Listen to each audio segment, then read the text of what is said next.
What is up, Cowboys Nation? Boy, Mike Tag here, Kelly K9. We're getting this thing started right. We're getting this thing rolling at the offseason Super Bowl. We're in cowboy mode tonight, so make sure as you guys are rolling in, hit that like, subscribe, share, all that kind of good stuff. But before we get into it, and we're going to talk we're going to look back. In order to look forward, right, Kelly, you got to look back. You got to see where we're at. Where were we and where can we go? So we're going to look back at the 2025 draft, see where these guys were, see where some people had us graded in the draft with some of these players, and see if maybe some of it's panned out. Now, we know it takes a couple years to get them going, so we're not giving up on anyone, but we got to give our objective view because in order for us to get this team right, we got to look at what we need and see where we went. But before I do that, I just got to ask you, Kelly. I mean, I talked about it on Monday's show. It seems you are MIA again, the OG Kelly K9 Twitter account. It seems like maybe these guys that hacked you the first time, now they think you're some fraud. Now Elon, he's not trusting what you're saying, even though you're checkmark, even though you're on the Cowboys cave, even though we've got all the subscribers, even though we got all the followers, you can't prove who you are. He's doubting. He thinks you're an imposter. An inauthentic account is what it said. An inauthentic account, man. I'll tell you what, man. If I come back, if I can manage to come back from this one, I may change my nickname to the Teflon Don because they can't make none of these charges stick on your boy. They keep trying to shut my goddamn account down, man. And it's crazy because I don't know if it's that maybe there was mass people reporting the account when it got hacked. Yeah. And then I got it back, and then they did the research into it, and now they're saying that. I mean, I don't know what the hell is going on, but yeah, the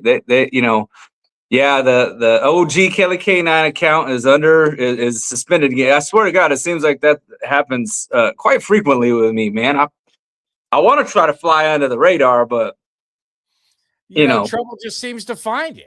Trouble seems to find you, and I don't know why. I looked through. I was studying because I always keep an eye on you. You're one of the very few alerts I have. So whenever you make a tweet, because I'm checking it. I want to make sure you say anything, and I got to say, hey, Kelly, let's reel it in. We don't want to get you suspended, so I'm just trying to make sure that you're doing all right. I'm the angel on your shoulder, the good angel. You got the devil on the other side, but I want to make sure you're right. You know what I'm saying? Yeah, I mean, it's always good to have somebody to kind of help balance me out because if not, then it's the little devils on both sides. And I'd be like, because I'll be having one of them whisper on my ear, and I'll be like, they tell me to do something bad, and then I look at the other side, and I'll be like, just fucking do it. And I'll be like, oh no. Yeah. So we need you on Twitter. I know, man. I know. I know. It just, it feels. And going back to my other account, going on to the burner account or whatever, it just feels It feels kind of empty because I don't have the reach. With the things that I want to say, and I feel like I have some good things to say to put out there, and I feel like the people, welcome it. So it'll be nice if they hear my appeal and I get my account back, which I don't see why I wouldn't. I mean, I'm authentic. There's no way that it's not an inauthentic account. So yeah, and again, what is your handle for everyone? And I'm going to put it in the chat too, because that's really important. What is your new? It's Kelly. So the new one is at Kelly K9 Guns Up. Guns with a Z. Gunz, right? Yeah, Kelly K9 Guns Up.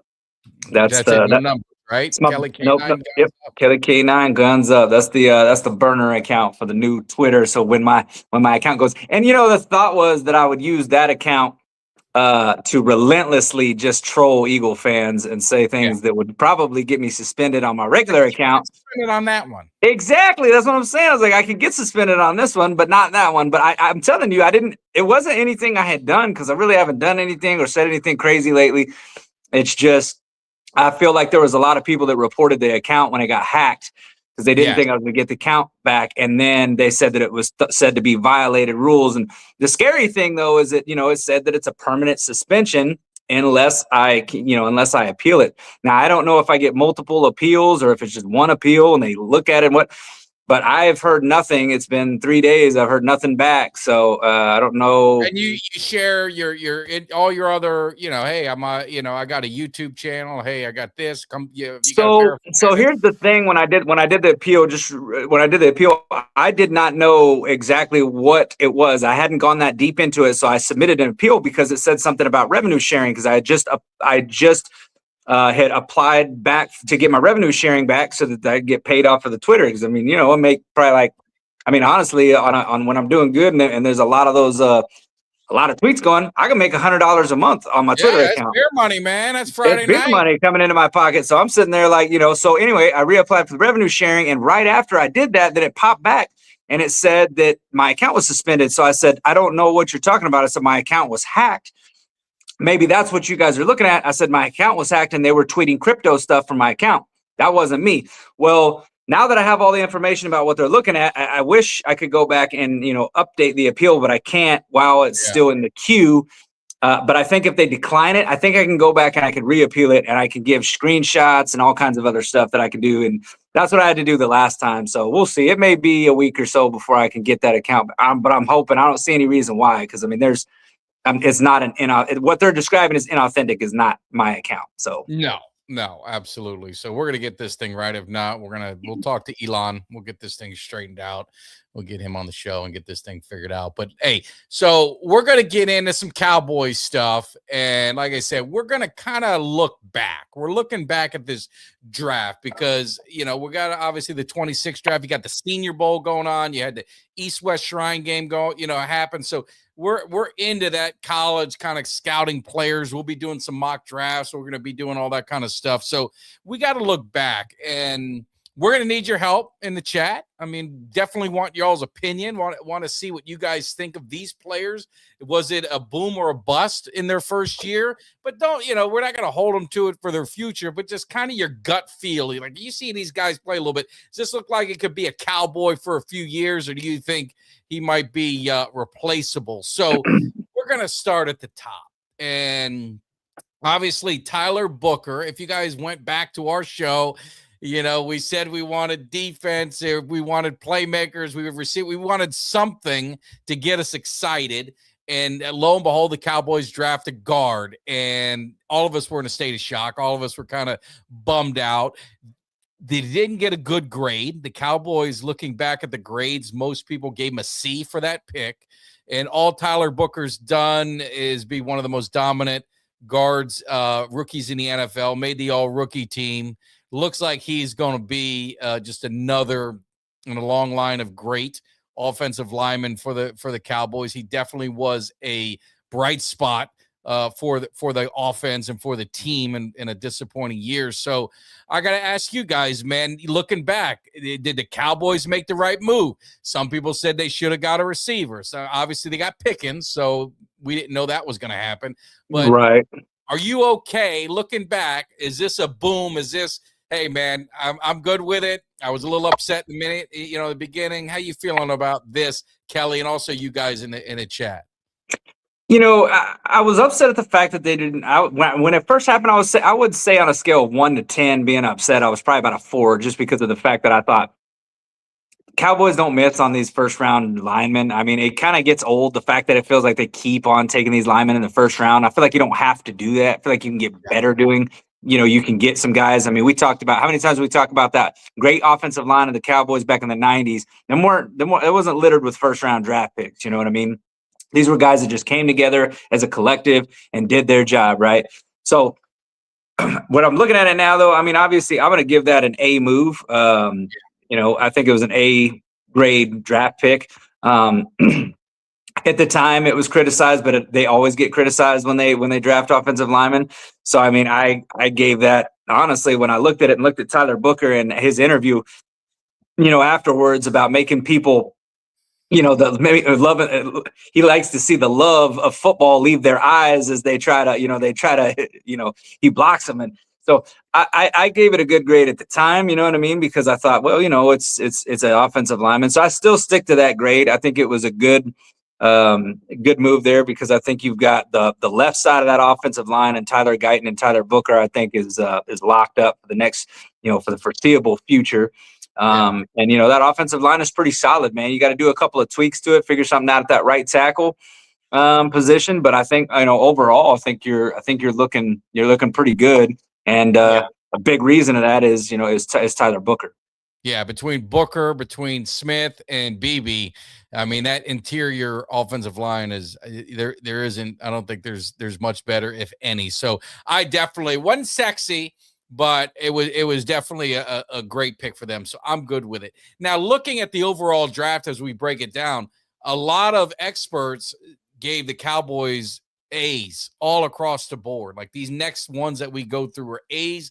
They didn't get anything lower than a B plus. The lowest grade from experts, and I'm putting experts in quotation marks. They know about as much as we do when it comes to this stuff. You can't predict the future, how a guy's going to interact. If you guys, and speaking of it, I think Cuts tagged me in it.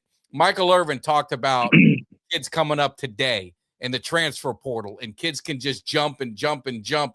And they don't feel the pain. They don't have to put in the work. They don't have to, you know, start from the bottom and come to the top. They can transfer around. So it is harder and harder to figure out how these kids are going to translate to the NFL, to being a professional, to be able to earn your spot, to be able to battle for your position, because these other guys, they're not going to back down. So I think you just don't know mentally how some of these guys are going to play out. So that leads me to number 2, second round pick.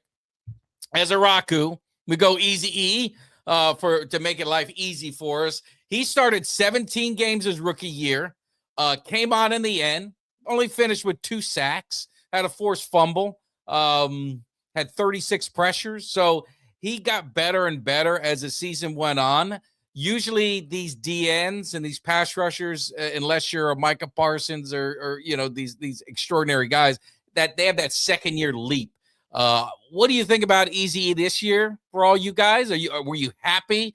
Did he at least meet your expectations? And moving forward, how do you think he's going to play out in the future? Do you see him being with the Cowboys throughout his rookie contract? What do you say, Kelly? Yeah, I mean, he finished the season strong, but ultimately, I'd say for what we were expecting, I expected a little bit more from him. I thought it took him a little bit longer to kind of catch on than I thought, because he was looked at as kind of, you know, and talked about that he could be one of the steals of the draft in terms of a pass rusher. But when you look back at the production that he had this year, it didn't match up with the expectations that I think a lot of us had. I think a lot of the draft people had.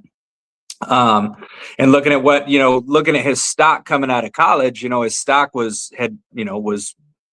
again, he was looked at as kind of a steal of the second round. And so I would say it was a little bit of a disappointment. I'm not gonna say that he's a bust or that he's borderline bust or anything like that. Right now with Ezeraku, though, I'd probably give him about a C grade. If I had to give that a grade, I don't think it's an A. I don't think it's a B. C, just about average, right? He's got a lot of room for improvement. But I think he can. I think he definitely can improve. Like I thought towards the end, he really started to kind of come on. And you could see, you know, I think it was that last game when all of his teammates were wanting them to decline that penalty. So he could get 3. Yeah, they wanted to get that sack and decline that penalty. So I think that I think that his teammates really kind of they seem like he's a guy that's liked in the locker room. Seems like a guy that has a right attitude and that he really wants to get better. So if that's what you want. You want a guy with attitude. You want a guy with determination and grit. I think he's got that. So he's got the potential to get that grade up from a C to possibly a B or an A. But right now, if I had to grade it, I'd say it was about a C pick for me. Yeah. I mean, I think it definitely wasn't. I think we had high expectations, especially with Parsons leaving. I think we're all clamoring. Maybe it was unfair expectations on a rookie, in his second round pick, and being coming from Boston College, which is a good school, but I mean, just maybe we had higher expectations because we were so desperate for a pass rush. I saw some things for him, so I'm excited to see what Parker and the defensive coordinator can do, the new defensive coordinator and the new position coaches, and just kind of the overhaul, which we've talked about, and we can get into that later too if we want, on the defense, see what he has to do. There's talk of maybe going a little 3-4, maybe switching things up, which he's more of a stand-up kind of guy, so maybe that'll play to some of his traits and the ability to get around that end and get to the passer. So I definitely agree. And shout out to Game Time Brian. I didn't know he got hacked too. Hopefully you didn't do the same thing Kelly and some other people did. And I did a PSA last week. DMs, do not respond to DMs unless you know the person and you're pretty confident in who it is. Second, I don't care if it's me, Kelly, or anyone. If we send you anything to click or vote for, anything, never do that. Never do that. Never, ever do that. That'll get you out of trouble. No, you know what's crazy? And I wasn't going to go respond to all of them. I just put a mass tweet out and said, if you got a DM from me, don't click it. But I look and, man, them hackers was busy. I think they DM'd, I got like 20-some thousand, 21,000 some followers. They DM'd every single one of them, I feel like. Yeah. I mean, they DM'd guys that I was following, like Jeff, the guy from 103, 105, 105.3. What's his name? Jeff. The one who does DLS. They did him. They did. I mean, all kinds of people, man. And I'm sitting there. Jeff Kavanaugh. There you go. They DM'd him. They DM'd Dave Hellman. They're like all these dudes. A few times, but I didn't click on nothing. I said, man, I seen what happened. Parsons' brother Terrence got hit with it. He got. Oh man, but he got a little something. He got a little something else. I heard. I heard there was some photos getting floated around to him. I guess they found some photos of him and they started floating those things out there. I didn't see that. Yeah. Oh, Jesus. Yeah. I had a buddy that said he got one of the guys there on Twitter that said he got a picture of OTP with from the waist down. I was like, man. With Photoshop and everything. If you guys gonna do that to me, just make sure it's a good. Flatter me a little bit. Don't embarrass. Yeah, the lighting's got to be right. You know what I'm saying? Let it be.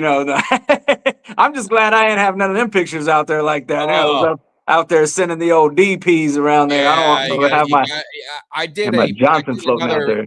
I did a PSA. We'll get going, but I did a PSA on Monday too, and I went through this training, through my job, and it was cybersecurity, and it was don't ever put anything out. It is there for life. The internet is a vacuum. Just look at it as like a vacuum. Oh yeah, sucks everything up, and it's there, and it's hidden in layer upon layer upon layer.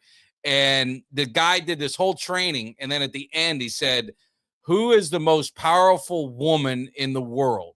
And typically, right, it's the first lady.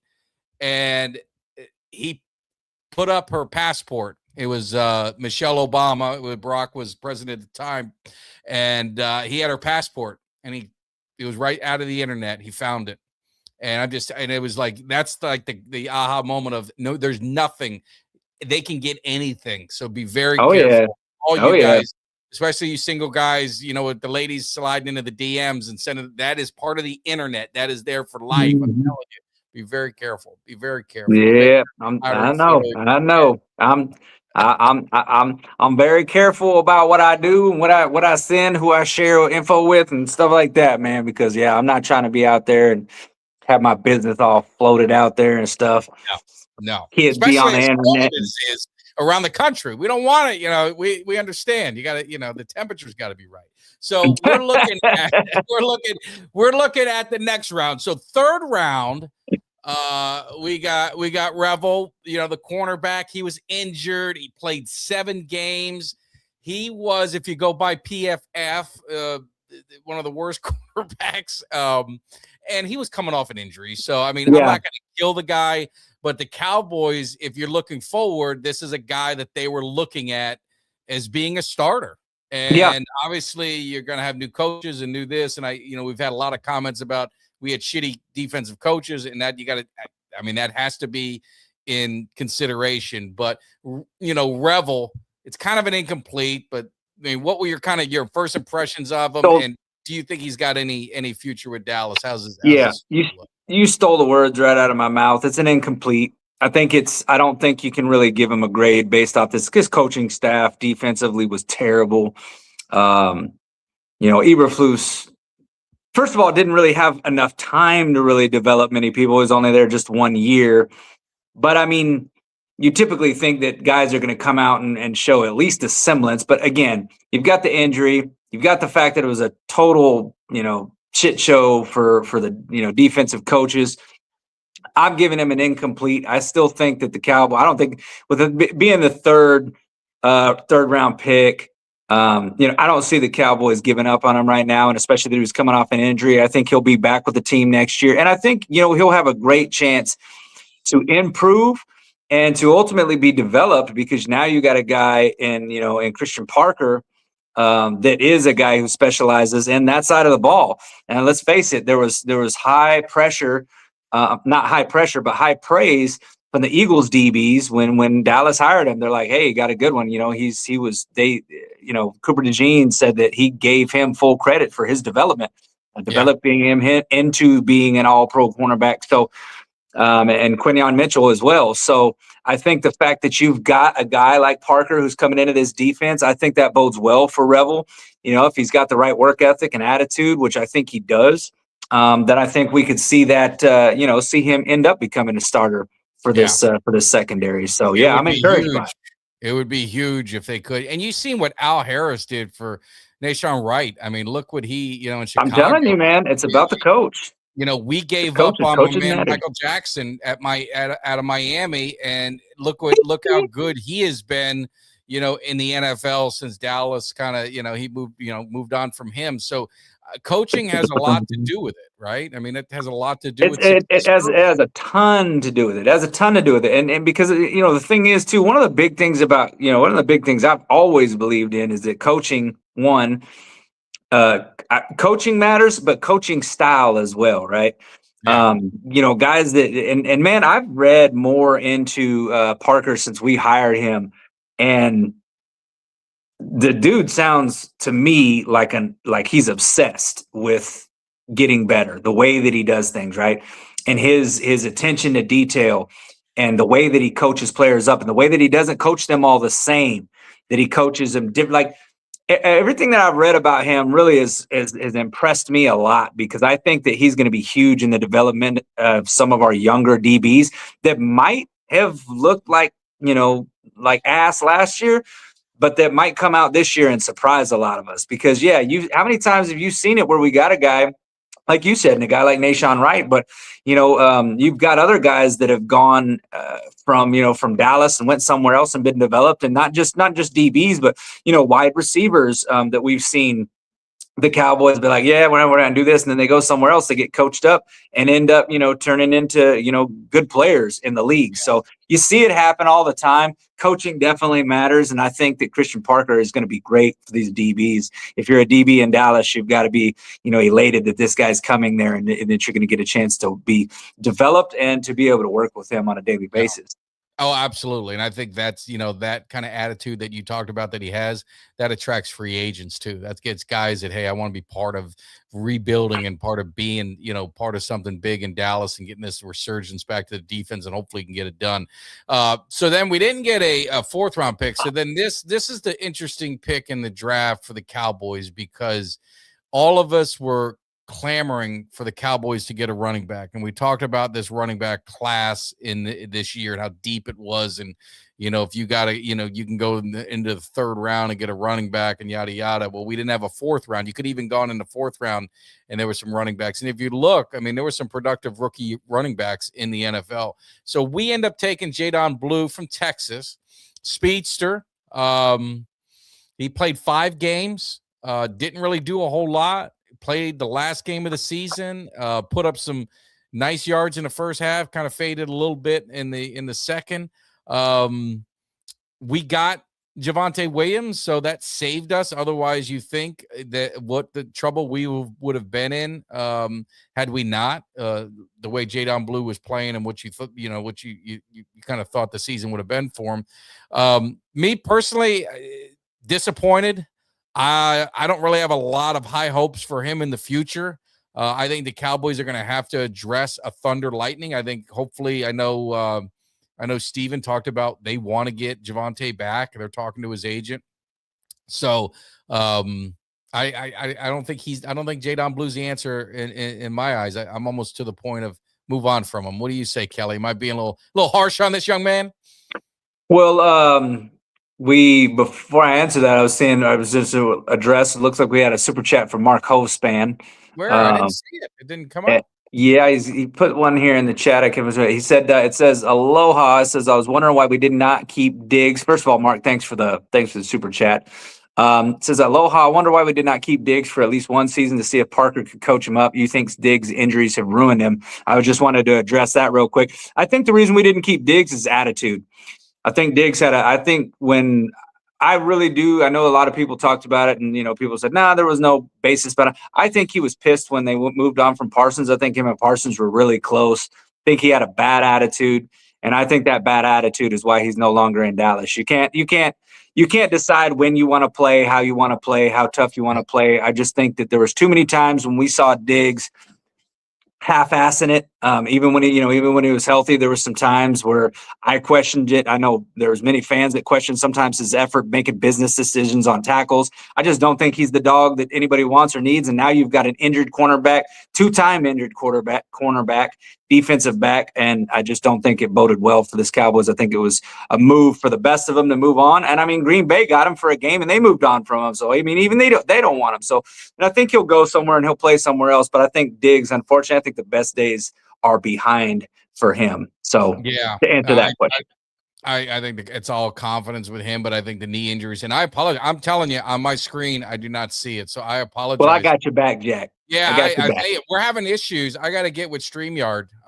This has been for the last couple of weeks. We've had issues with the chats. We're not getting all of them. At least I'm not seeing. Yeah, and I noticed because I've got it. So I've got it on two different devices. So on one, I can see it where it comes up on the subscriber, but on the other one, it's just in the YouTube chat. So I'm not sure what's exactly going on there. But I know Mark is a subscriber. But to answer your question about the running back, you summed it up perfect with the word disappointed, because that's my grade is a D for disappointed. Disappointed that it took him that long to get on the field. There was some questions about Blue and his work ethic. Remember in the beginning, early on training camp, they started talking about that, started getting thrown around that he wasn't really learning the playbook. And everybody was like, no, there's not really, none of the coaches have really come out and say it. But I would say where there's smoke, there's fire. And I think that was true. I don't think anybody was necessarily throwing him out, but you heard Schottenheimer when asked about Blue. Sometimes he kind of mentioned it that we got to be able to trust him. Well, trust, I think, means that we're not putting a guy out there that don't know what the hell he's doing. And while he didn't look bad, he made some decent plays in that Giants game. I feel like that we're looking at kind of another Deuce Vaughn type situation. I don't know that Jadon Blue is going to be a guy that you're going to be able to depend on next year. I think he's going to stick. I don't know that they'll move on from him just yet, because I think the Cowboys tend to be a little bit stubborn with a lot of their draft picks. I mean, look at how they kept, they held on to Deuce Vaughn for 3 seasons. I thought that was probably 3 seasons too long. After the first year, you missed on that one. I did. That was a swing and a miss. That's probably my biggest swing and a miss I've had in a long time, man. I'll tell you what. But it was. I thought he was going to be something that he never turned out to be. But I don't think they'll give up on him. I think he'll get some opportunities. But the thing is, if there is any lack of effort, if there is any lack of preparation, then he's going to have a hard time, because I don't think that that's something that Schottenheimer or this staff is going to put up with come next year. So if there's some of that same lackadaisical, going on, he might end up getting cut. So he's going to have to come into next year with an entirely different attitude, an entirely different dedication, and be ready, because I think guaranteed. I feel like the Cowboys ain't just going to go out and roll it out with Javonte Williams and Jaden Blue's the backup. I don't think Jaden Blue's even maybe at third string at this point. I think the Cowboys might draft a running back and maybe pick another one up in free agency. But he's going to definitely have to put in some work if he wants to stay on this team and make an impact next year. But I give him a D. Just very disappointed in it. I almost give him an F. It's a D- to be honest with you. It's damn near an F for me. Yeah, it did finally show up, so I want to at least post that, Mark. So I do apologize. Like I said, I don't know what's going on with the chats coming across at least a screen that I can see. Malik Davis, I showed something. That's the kind of hunger that you need. I thought he had a great Malik Davis coming off the streets. it definitely came in, and we'll get to Moffa and a few more picks. So the next one in the 5th round, they got Shamir James, linebacker from Florida. He played in 14 games. Really a mixed bag. He was one of the lowest rated linebackers, but he was a rookie, and the defense really stunk. Yeah. And I don't know if you throw that on him, you throw it on the coaches. I still got some hope for him. 5th round pick, playing in 14 games. I think he did what was kind of asked, but we definitely need him to either, step up, because a lot of times what happens as you get to these later rounds, the tolerance gets smaller because, right, you're going to have a whole new crop of rookies coming in. So I think Shamir James, it's going to be interesting to see, does he fit into what, Parker wants to do on defense. He's got sideline speed, side-to-side speed from Florida. So, I mean, they're quick. So he's a question mark for me, but I'd like to see what he can do next year, given the opportunity. I agree, man. And it's really hard for me to grade any of these defensive players. It's hard for me to give them a grade that I feel is fair or accurate, because that I don't think that Eberflus or his scheme did any of these guys favors. No. And I think that I think you got to kind of give anybody that's on this defense, I think you got to kind of give them a pass for this first year. So while we're giving out grades here, and obviously I'll go ahead and give him a grade, I would say he's probably a C- to a D+ type grade. But at the same time, I will also say that I can't really hold that against him, because it's I feel like he had a teacher who didn't give him the necessary tools to succeed. He was supposed to be a linebacker whisperer too.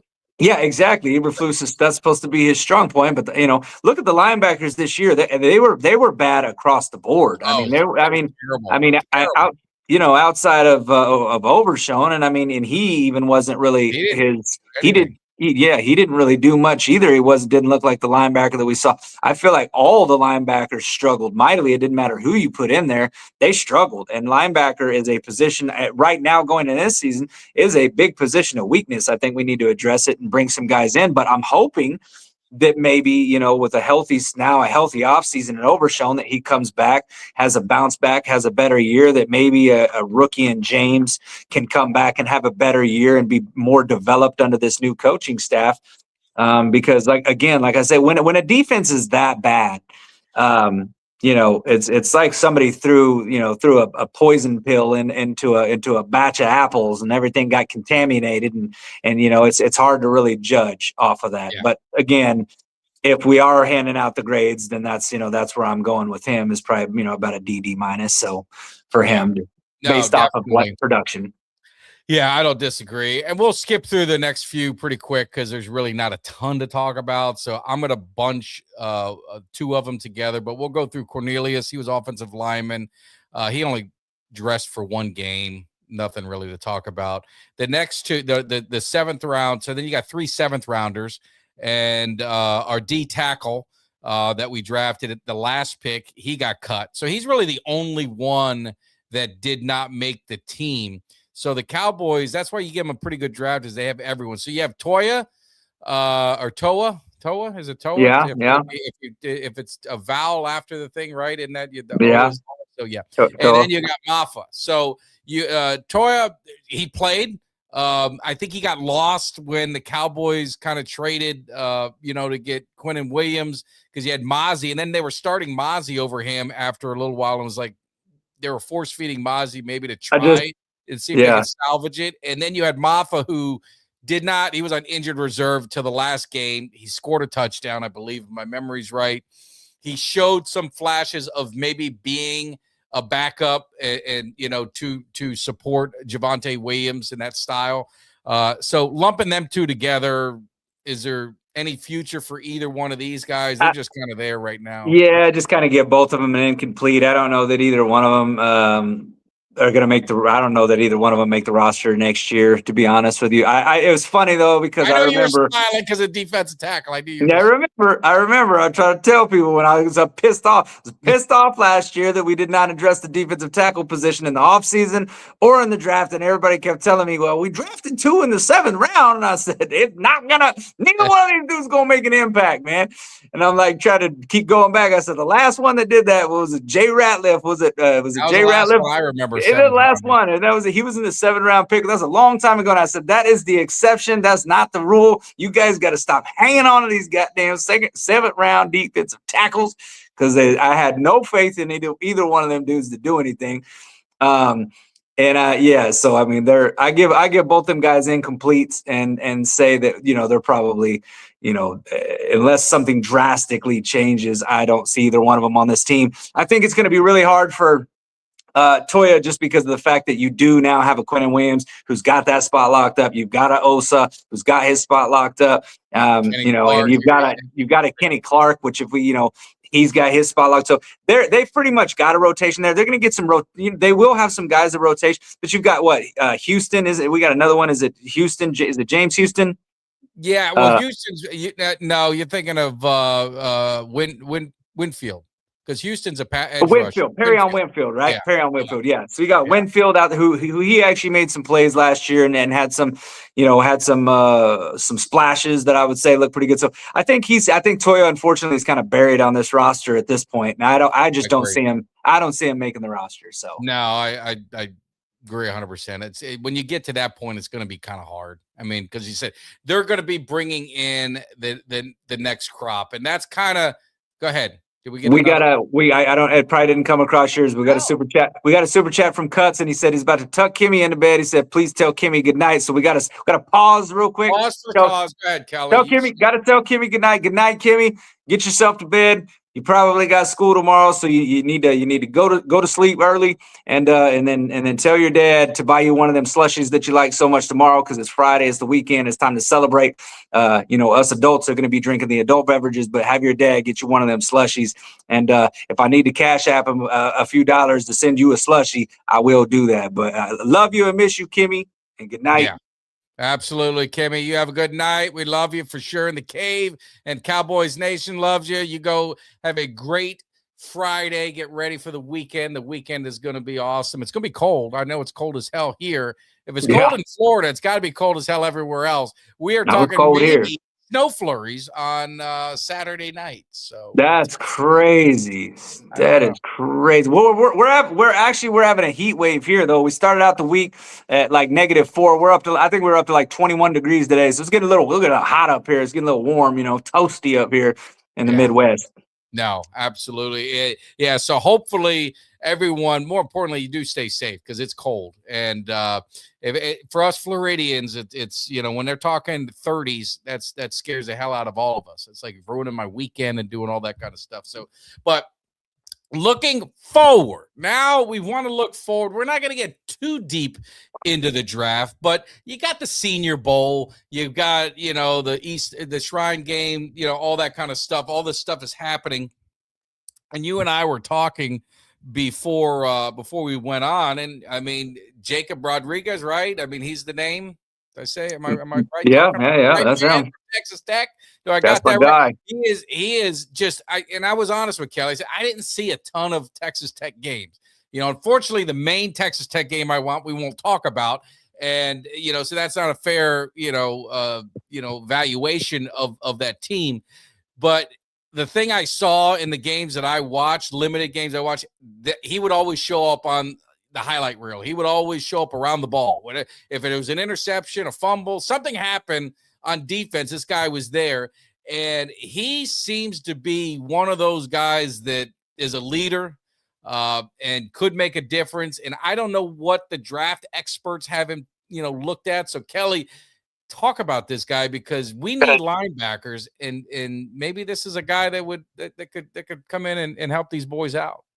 Boy, I sure would love it, man, if we could get Jacob Rodriguez. I'm just going to say, I mean, and obviously I'm biased because I've seen a lot of Texas Tech football, but the bias is not even it's not even about being Texas Tech bias. It's just about watching him and how he jumped off the tape. If you watch a Texas Tech game, jumped off the tape, always around the ball, great leader, teammates love him, people follow him. He elevates the play on the field. He's the kind of linebacker we need because he's a coverage linebacker who can drop back into coverage. Had 4 interceptions this season. I think he had 5 last year. 7 forced fumbles, always around the ball. That punch out that he has is amazing. He was a menace. He was a menace, absolute menace at the Senior Bowl today. Ended the session with an interception, had a forced fumble. At the end when he gets the interception, you got all of his teammates that aren't even his teammates. They're just guys that he's playing with. At the Senior Bowl, but they just mobbed him, surrounded him, mobbing him, chest bumping him, fist bumping him, cheering and yelling because he takes his helmet off when it ends the session with an interception. He is just the kind of guy that people gravitate to. I think he's going to be speed. We're got a question. Fastest linebacker at the Senior Bowl today. Fastest at not fastest that's in the draft, but fastest at the Senior Bowl today. Posted a speed of I think it was 18.8 miles per hour is what they clocked him at, which to put that in perspective, they said that's around the same speed that Overshown ran. So that's pretty damn fast. I think Overshown was a little bit faster. Some reports had Overshown going close to around, I think Overshown was somebody said something close to 20. So, but he was the fastest today. Size, he's got the size. I mean, he's maybe a tad undersized, but not too much. It's still not anything where he's not gonna have problems if he needs to shed off blocks. He is a guy who could play coverage, linebacker, but he also assists well against the run. In fact, he was one of the best guys against the run all season long. Texas Tech had the number 1 run stop defense this year in all of football, and Jacob Rodriguez was a big part of that offense. Obviously, that defensive line was great as well. But listen, he's the kind of guy that at the beginning of the season, he was projected to be anywhere from a 5th to a 7th round draft pick. He is now going to be a 2nd round draft pick. He has worked his way up. I'm going to help you, Kelly, a little bit. And just kind of looking at the some of the grades, and you take grades with a grain of salt. They got him 90 overall. They got him in it'd be 1, 2, 3, 4, 5, 6, 7, 8, 9, the 9th linebacker. But the interesting thing is, if you go by PFF grade, his season grade this year, 93, which, just to put in perspective, Avril Reese, from Ohio State, 76.4. Sonny Styles, who a lot of people got going to Dallas, 88.5. CJ Allen, another highly touted linebacker, 3rd rank, 76. And looking at his time in his 3 years in college, he went 76, 82, 93. He improved consistently every year. A 6'1", 235 is what they got him listed at. He's a playmaker. And I was trying to remember the kid that was at NC State. I was telling Kelly, he was a linebacker that I wanted. They say, I don't know, he's injured or whatever. And the dude was a playmaker and has been a solid linebacker in the NFL since. So if he gets to the Cowboys in the right spot, now the problem with Dallas we talked about, Kelly, is they're going to have to maneuver some things around because they're limited on their draft picks. So would you see the Cowboys, could they move to get some extra picks? Would you be opposed to if they drop down a little bit in the 1st round to try and get some extra picks in those rounds that they don't have selections? No, I've said the thing is you got two guys in the 1st round. So if you moved either one of those picks and that nets you a 2nd round pick, I'm all for that because I would love to get Jacob Rodriguez. Listen, I'm gonna go out and put it on record. I mean, I was saying it, earlier in the season. I've been saying he's the best linebacker in all of college football. I don't care what anybody says. I know Anthony Hill had a great season, and I think he'll be a good, solid linebacker too. I think out of this draft class, I think Jacob Rodriguez, I think in 5-10 years, we're going to look back and he's going to be the best linebacker in this draft class. And the reason I say that is he is a guy that just makes plays. He is a playmaker. You cannot coach that. You cannot coach the for future. What's that? I'm clipping this. Clip the tape because I mean, the thing with that is when you look at guys like that, you can't coach instinct, and he's got it. He is always around the ball. You can't coach some of the things that he does. These are just natural. And the fact that he is a leader who guys will instantly gravitate. Again, you just watch the Senior Bowl and you watch how when he got that interception, you watch how he got mobbed on the field. Like, he does that because people gravitate to him. People love this guy. He has a great personality. He's got a great character. He's the guy that's going to come out there and be the consummate pro. He's going to be the first one in, the last one out. He is going to work his ass off. And I can promise you, Jacob Rodriguez, man, it's the name to remember in this draft. Wherever he goes, whatever team he goes to is going to be a very lucky team because they're getting a playmaker and they're getting a star. And I think I stand 10 toes down on he is going to be the best linebacker in this draft. And I just hope he ends up with a star on the side of his helmet. I'd love nothing more than to have Jacob Rodriguez making plays for the Dallas Cowboys for the next 10 years. Yeah, no, I no disagree. I think he's a playmaker. And I think we get caught up in the combine, and we're going to get caught up in the measurables, and we're going to get caught up in the pro days. Man, look at the tape when these guys are playing. Texas Tech was a college playoff team. They played at a high level, big school, big competition, and look how he performed. I mean, that's the important thing. He always performed at a high level, very, very consistent. And that's why I'm a fan of if these Cowboys, what they need to do, and Stephen Jones, I mean, it's like I'm telling you, I don't know if you watch that Stephen Jones interview. It's like what the hell happened? Is this guy really focused on some football priorities now? I mean, listening to him talk, we need to improve the team in the free agency. We got to get the draft, all these things that you beg. The proof's in the pudding, like you said, Kelly.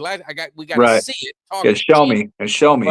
But I think the Cowboys don't get caught up, and you fans don't get caught up in all these numbers, and they'll talk you out of drafting these guys. And I remember Warren Sapp and the whole thing with Mamula, with the Eagles. Go ask the Eagle fans how that worked out for him. So I wanted to ask your opinion because there's a lot of divisiveness, people trying to create divisiveness between Kelly and I over Miami and Texas Tech. And because we got Ruben Bain and you got David Bailey, and I think a lot of people want to pit us against each other. I think they're two. You can't go wrong with either one of them. No, I think they're both going to be. Yeah. Look at the ratings. I mean, one is 1 and 1 is 2. But I'll be honest with you, I think it's 1A, 1 and 1A. Their PFF grade this year, Bailey was 93.3. Ruben Bain was 92.8. I thought Bailey was bigger than Bain, but they're both. I mean, Bain is a big dude, but he doesn't look it, right? When you see him, he doesn't look. He's 6'3". I mean, both of them are 6'3". Both of them are, exceed 250 pounds. Both of them can do damage. Would either one of them? Is there any possible way that either one of them would be there for Dallas at 12? So somebody asked me the other day. They said, would I have any hesitations or doubts about taking Bailey or Bain? And I was like, hell no, I wouldn't have any reservations about taking either one of them. If either one of those dudes made it to 12. I did put on record that if David Bailey made it to 12, I would do backflips in a Speedo down the frozen aisle section at Walmart, which I'll stand by it. I'll do it. I don't know if I can actually do a backflip, so I may actually just have to throw some baby oil down the aisle and just slide down it and wearing a Speedo. That may have to suffice, but I'd love either one of those dudes. I think that they're both going to be great pass rushers. I mean, when it comes down to like the combine and all these workout warriors and stuff, I just look at the tape, man. What did they show you on tape? And what both them dudes showed me on tape is that they both got they're both got multiple different ways of getting at you. They've got the bull rush, they got a speed rush. These dudes got bend to them. These guys basically were unblockable for the most part. I mean, they were going to get after you one way or another. And if you did not game plan to stop those guys, you're going to be in trouble because they're going to get you. So Bain or David Bailey, if either one of them dudes fell to 12, I mean, I would go down and literally light AT&T Stadium on fire myself if Jerry Jones didn't draft one of those guys if they fell to him at 12 and he passed on. We're fighting. We'd be fighting. And game time, talking about Mesidor, I mean, what a interesting college career. I mean, he was a kid who kind of retired, and then he goes down to Miami. And I know he's 25, and I agree with you, Ray. I'd take him if he was there when Dallas is in at 20, and he's kind of been a guy that's kind of jumped up the charts as well, and he is I think they've got him ranked 20th on PFF, and his rankings, his grades pretty damn good too. And he actually had more sacks than Bain, but he could have been a benefactor. I mean, of Bain, right? Right. So it definitely helps you out. But he's a big dude. I mean, he's another guy that I think if he were to fall to Dallas, I would take him in a heartbeat. I would take him in a heartbeat, and I'd be happy with him. And I think what's funny about that is that you've got Mesidor that people have mentioned that. I think it's funny because I think that Miami and Tech, I think their defenses were a lot alike because they both had two really good pass rushers. Another guy that's been talked about is possibly moving up into the first round that was not originally a first round pick before it starts was Romello Height. And I think somebody in the chat just mentioned him. But Romello Height is another guy that's like that. He is a guy who's got a lot of pop off the edge too, man. And he really started coming along. He really developed in that Texas Tech defense and got better. Because I think he's, it's coaching, right? You get coached and developed and stuff. So I think he's another good guy, pass rusher, that would be a good guy, to be honest with you. And I think he may creep his way up into the first round from what I've been seeing. So, I think that ultimately, that the Cowboys do need to try to go out and draft themselves a pass rusher if they can get it. But at this point, I don't think they need to pigeonhole themselves into anything other than we need to hit on the guys that we get. You can't be like, well, we have to get a pass rusher with that first pick. I think they got quite a few options. I think that if you can go, DB, you can go DB, you can go safety, you can go linebacker, you can go, pass rusher. Like, I think there's a lot of ways that this Cowboys team can go, but I think that both of the first round picks, in my opinion, need to be defense. Need to be defense. I think they have to be defense. Yeah. So I don't think that you're going anywhere outside that. With game time, we do talk about, get free agent and take the best available. I mean, I don't disagree with best available, but I don't want. I mean, if the best available is another offensive lineman, and you've got a linebacker that could be a stud on defense, I would much rather them take a linebacker, take a cornerback. That's just my own opinion. I mean, that's just me. Yeah. That's why I'm sitting in a chair. Well, and I'm not working for a professional football team too. So and my thing is, I don't mind them. I don't mind if they hit free agency hard. I really don't. I don't. Go out there and get yourself.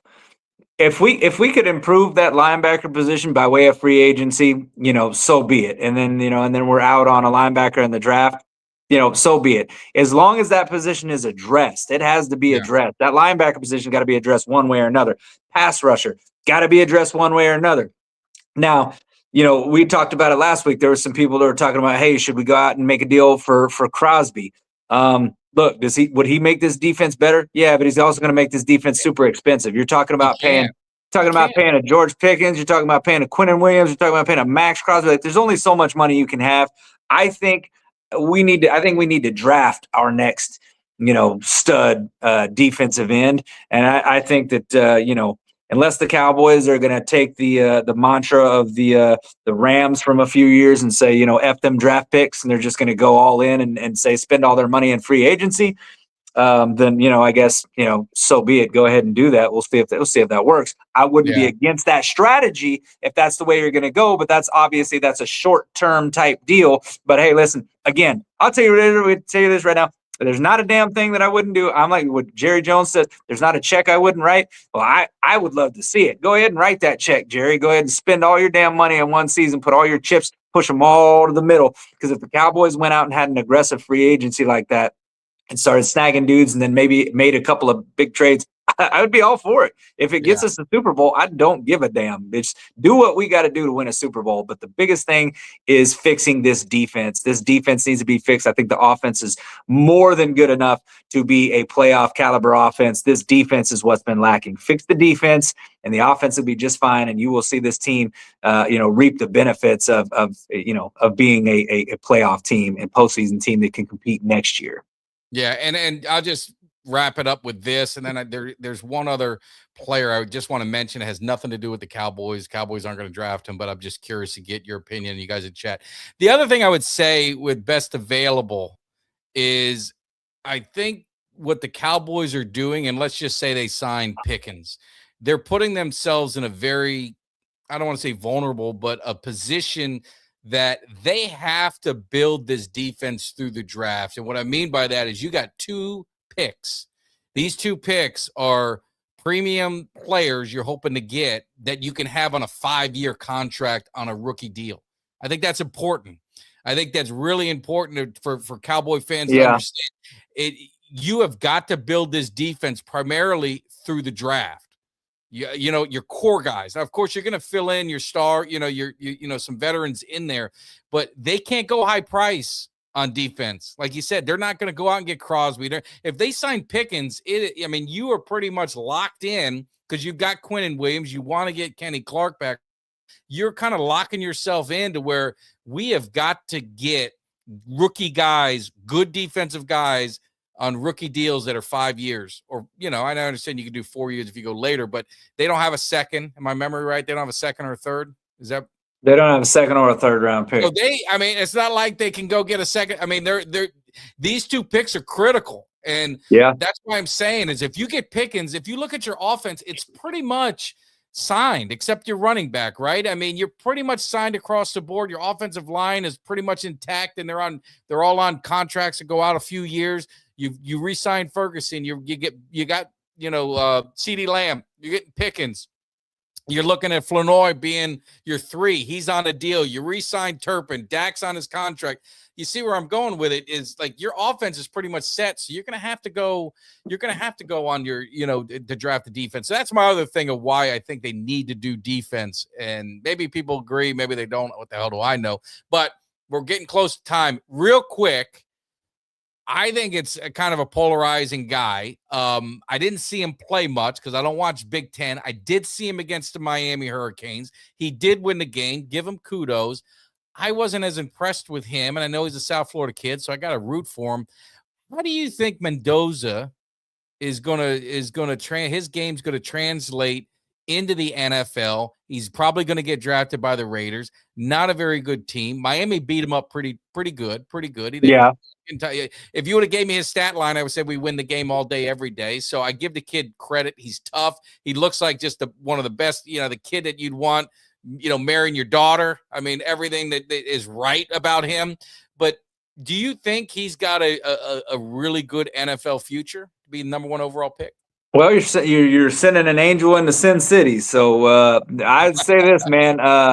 The Raiders is where quarterbacks go to die. He's got a lot to overcome. The Raiders are just a poorly run organization and they have been for a while. And I don't know. I don't know that he's going to be able to overcome that. Now, I thought he looked pretty good in what he did. Overall, not necessarily in the national championship game. He made a big play towards the end, that rushing touchdown he had towards the end. That was huge. But when I look at ultimately his body of work, I thought he did, he was a baller this year. He played well. He had that offense humming, and that does count. So I would say that the tools are there. I'd say he's got the skill set there to be a successful quarterback. But again, man, he's going to the Raiders. When is the last quarterback that's changed their franchise for good? Because it's not like they haven't drafted some guys. They've had some guys there, and they've drafted some guys high, and those guys haven't worked. The Raiders and the Cleveland Browns, ultimately are kind of a place that just really doesn't tend to have much success with quarterbacks and drafting quarterbacks and having quarterbacks develop. outside of looking at Cleveland and probably thinking that they should have held on to Baker Mayfield for a few more years. They just neither one of them franchises have had much luck with quarterbacks. So I don't know. I think it's going to be a tall task for the guy. And it's a situation. That's what I worry for him because, like you said, I think he has the tools. He definitely has the mindset. He definitely has all of that. But I'm looking at him going to a bad offensive line in the Raiders, and they had one of the best offensive lines, at a very solid offensive line at Indiana. And Miami, obviously, I know they have a great defensive line, but I mean, they gave him trouble. And when they were back there, he had problems, and he struggled. And I just don't know if he's just going to get the hell beat out of him. And looking at the quarterbacks that are coming out in the draft, it's not like this is a huge, draft for premium quarterbacks. So he is going to be the number one player taken. Quarterbacks always are, and he's the best quarterback by far. It's not even close. So he's going to the Raiders. I just hope he survives it because I do like him. I do like him as a person. I just don't know if he's going to be able to survive that organization, to your point. So I agree. Yeah. But anyway, we are going to get rolling. Like I said, man, we definitely appreciate it. I apologize in the chat. I think I've missed a lot of comments that were rolling through. They're coming in late, so I do apologize. I'm going to get with StreamYard and see if I can get this thing figured out. But make sure you guys hit that like, subscribe, share. More importantly, thank you. Thank you for being, getting us over 5,300 subscribers. We've gained so much over the last month. And it's like I said, it's a ground roots effort by us and by you guys spreading the word. So definitely appreciate it. I threw the QR code up there because we do, as my research showed, we get a lot of you guys that love watching Kelly and I on the big TV. So I know you're not watching from your phone. So you can take your phone camera and scan it into that corner. And that'll take you right there to where you can hit that subscribe button. It doesn't cost you nothing.